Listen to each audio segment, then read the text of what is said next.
যতক্ষণে না আমাদের বাড়ির লোকজন গিয়ে আনুষ্ঠানিকভাবে তাদের কাছে বিয়ের প্রস্তাব না দেয়, ততক্ষণে বাহা এখানে আসবে না। বাহার মাও বাহাকে ছাড়তে রাজি নয়, আর বাহা বলেছে সে আর কোনো পরীক্ষা দিতে রাজি নয়। না না না না না, বাহাকে আর কোনোদিন কোনো পরীক্ষা দিতে হবে না।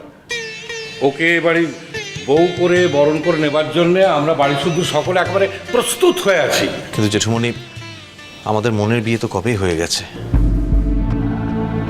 আমি তো আর একটা মুহূর্তের জন্য বাহাকে অন্য কোথাও রাখতে চাই না। তোমরা প্লিজ যত তাড়াতাড়ি সম্ভব ব্যবস্থা করো। বলছি বাবু আর সাজবাদী শুধু তোকে খুঁজতে যায়নি রে, তোদের বিয়ের কথা বলতে গেছে।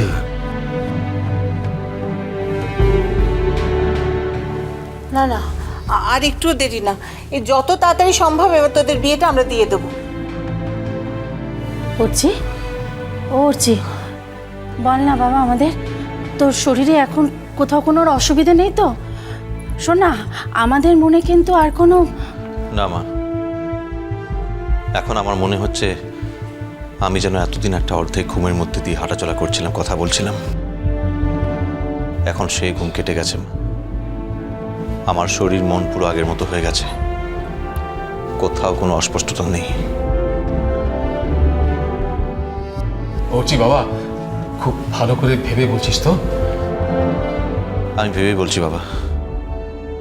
আমি এখন বুঝতে পারছি বাহার উপরে কি মারাত্মক অত্যাচারটা না আমি করেছি।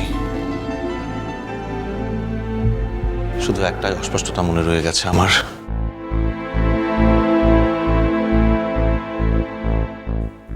কি কি অস্পষ্টতা আবার?